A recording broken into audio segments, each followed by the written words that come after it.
Hello दोस्तों, आज की कहानी का नाम है खतरा। ताजपुर जंगल में शाम का समय था। हल्की हल्की सर्द हवा बह रही थी। आसमान में बादल थे। ऐसा लग रहा था जैसे बरसात होगी। सब जानवर अपना खाना खाकर तेजी से अपने अपने घरों की तरफ जा रहे थे। बीनू बाज भी आसमान के रास्ते अपने घोंसले की तरफ जा रहा था।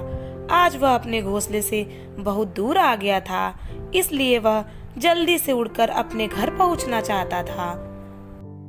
अचानक उसकी निगाह नीचे एक पहाड़ी की ओट में पड़ी। उसने देखा कि 4 भेड़िए अपने मुंह पर कपड़ा बांधे और अपने आप को दूसरे जानवरों से बचाते व छुपाते हुए ताजपुर के जंगल की तरफ बढ़ रहे थे। बीनू बाज को उनकी इस हरकत पर कुछ शक हुआ। उसने एक बार तो सोचा कि मरने तो मुझे क्या, लेकिन उसने सुन रखा था कि जंगल पर आने वाले नए साल के मौके पर कुछ आतंकी हमला कर सकते हैं, तो उसने उन 4 भेड़ियों की हरकत के बारे में पता लगाने की निश्चय ली। वह धीरे से नीचे आया और एक पेड़ पर छुपकर बैठ गया।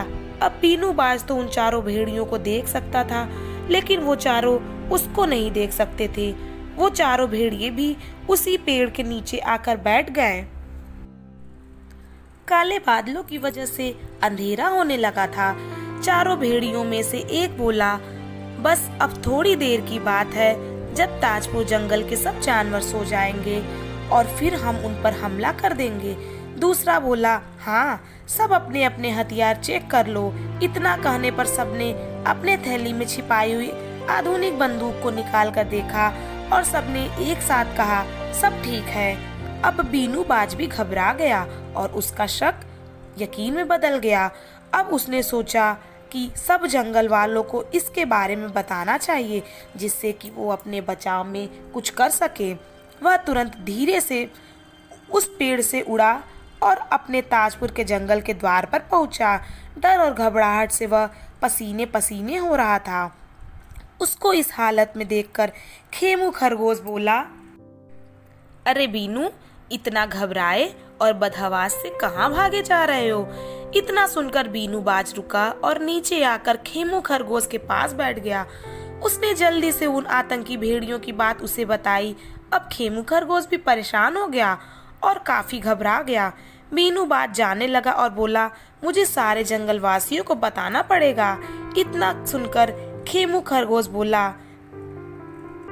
बीनू, यदि तुम ये बात सारे जंगल को बताओगे तो सारे जंगलवासी घबरा जाएंगे तथा जंगल में ज्यादा हलचल और भगदड़ मच जाएगी। इसे देखकर हो सकता है कि वो भेड़िया आज हमला ना करके फिर कभी करें, और हो सकता है कि अगली बार हमें पता न लगे कि वो कब हमला करेंगे। इसलिए उन्हें हमें आज ही पकड़ना पड़ेगा और अपने जंगल को भी बचाना पड़ेगा। बीनू बाज को खेमू खरगोश की बात में दम लग रहा था। वह थोड़ी देर चुप होकर बोला, फिर हम दोनों कैसे अकेले अपने जंगल को बचाएं? खेमू खरगोश बोला, हम दोनों ये नहीं कर सकते, इसलिए हमें और साथी लेने पड़ेंगे। हमारे पास समय है, वो लोग सबके सो जाने पर ही हमला करेंगे। अब हल्की बरसात शुरू हो चुकी थी। इतने में खेमू खरगोश बोला, मुझे एक तरकीब सूझी है, तुम मेरे पीछे आओ। खेमू खरगोश और बीनू बाज जल्दी से ताजपुर जंगल के सेनापति चीना सिंह चीता के पास पहुंचे और उन्हें सारी बातें जल्दी जल्दी बताई।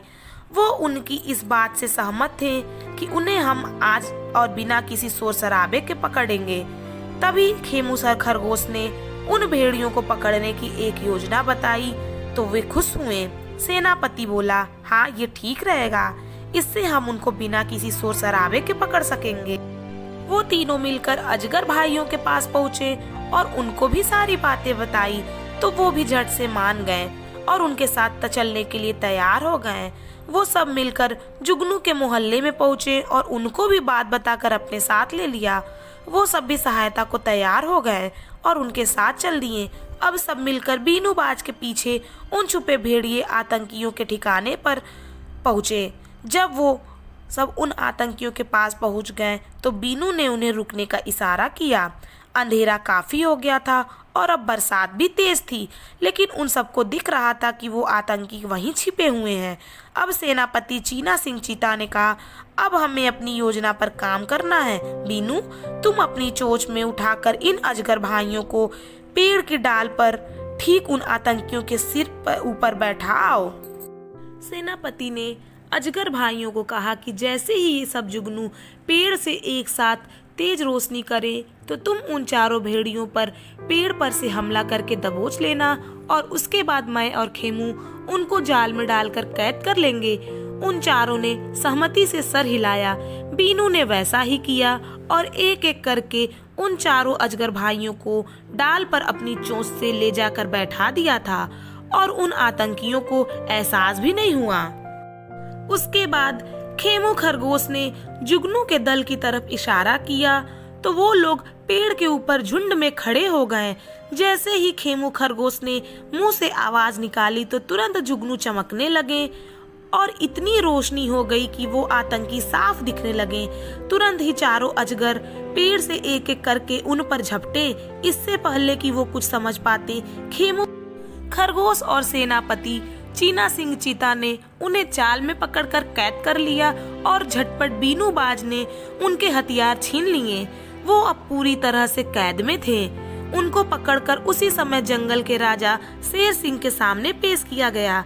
सेनापति ने सारी बात विस्तार से राजा को बताई और ये भी बताई कि इसके बारे में पहले आपको क्यों नहीं बताया गया था, ताकि ज्यादा शोर शराबा न हो और ये आतंकी भेड़िए सतर्क होकर भाग न जाएं। राजा ने खेमू खरगोश, बीनू बाज, अजगर भाइयों और जुगनू भाइयों को उनकी बहादुरी का इनाम दिया और उन आतंकियों को कैद में डाल दिया। इस तरह सभी जानवरों ने मिलकर एकता से अपने जंगल को बचाया। दोस्तों, अगर आपको ये कहानी अच्छी लगी हो तो प्लीज लाइक और सब्सक्राइब जरूर करें।